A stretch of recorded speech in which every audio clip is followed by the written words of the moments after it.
Okay, so we're in a hiatus, so I'm gonna need something to talk about.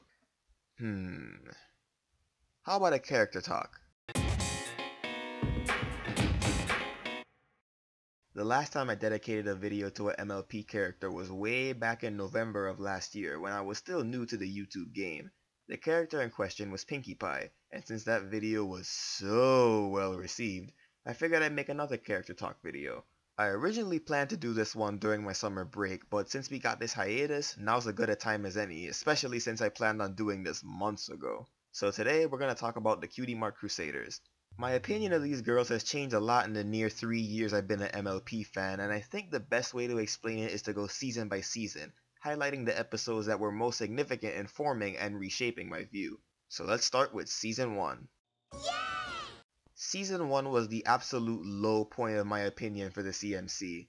At this point of the series, they, as well as Rainbow Dash, were my most disliked characters. When the CMC were first formed at the end of Call of the Cutie, I was mildly interested since the whole idea of kids searching for what they were meant to do seemed like a really cool idea. And then Stairmaster happened, and I realized where they were planning to go with this. And that episode is proof of why I will never, under any circumstances, take a babysitting gig. There was a slight glimmer of hope in Showstoppers. There were hints at what the CMC's talents really were, so this could mean that they now realize what their true talents are and work towards perfecting them, right? No. Yeah, instead we just ended up right where we were before the episode began, which makes one wonder what the whole point of the episode was in the first place. By the end of the first season, the CMC left a pretty bad impression on me. This was the point where the CMC became less unbearable for me. The only CMC focused episode from this season that I didn't like was the Cutie Pox because it was pretty much the same formula that, at this point, became very tired. Philly wants her cutie mark, Philly goes to extreme lengths to get it, lather, rinse, repeat. I was mostly indifferent towards Family Appreciation Day, so that leaves 3 more CMC episodes in the season. Sisterhood Social, Hearts and Hooves Day, and Ponyville Confidential. Unlike the other CMC episodes that were out at this point, I found these episodes to be really entertaining, especially Sisterhood Social since the relationship between Rarity and Sweetie Belle in the beginning reminded me a lot of how I used to be with my little sister. Still, most of the enjoyment I got out of these episodes came from the other characters that were featured.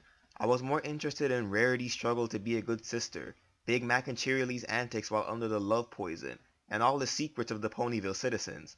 Despite that, though, this was still a step up from Season 1, so my view of the CMC went from moderate dislike to mild indifference.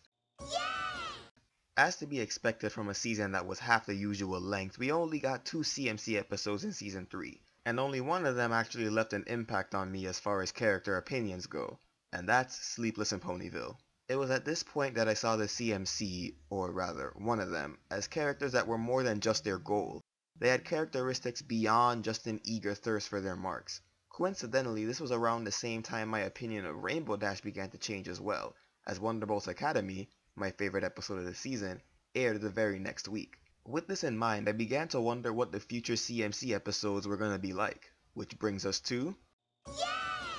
Coming into this season, I wasn't sure what to expect. Yeah, the CMC could have been pushed further as characters, or the writers could have played it safe and stuck to the usual formula. While this season was my favorite so far, the first few episodes were kinda up and down in terms of my personal enjoyment. There was the Princess Twilight Sparkle 2-parter, and then there was Castlemania and Daring Don't. And with the next episode being about the CMC, I was a little doubtful, despite the fact that they were beginning to grow on me. Boy, was I wrong. Flight to the Finish pretty much blew every prior Season 4 episode out of the water. The story, the characters, the freaking song, everything about that episode was amazing. It didn't stop there either. From then on, the CMC had consistently good episodes, with Twilight Time and For Whom the Sweetie Belle Toils being my favorites. These fillies practically owned Season 4. And before this season aired, I never thought I'd ever say I loved a CMC episode. They practically shot up the ranks of my favorite characters, especially Sweetie Belle. They haven't reached top 10 status, but that could all change by the end of Season 5, because I do plan to update my top 10 characters list once the season is over. So far, the girls are 1 for 2 when it comes to episodes that I liked this season, so who knows what'll happen. If the past year and a half has taught me anything, it's that characters that you thought you'd never like can end up surprising you. And if it can happen with the CMC, and Rainbow Dash, and in King Sombra, then it can happen with other characters too. But we'll just have to wait and see. So, what do you guys think of the CMC? Has your opinion changed as you watch more episodes, or did it just stay the same? Do you want to see more videos from me discussing certain characters from the show? Let me know in the comments below or hit me up on Tumblr. And consider supporting me on PayPal through art commissions or donations. Until next time, keep it sketchy, folks.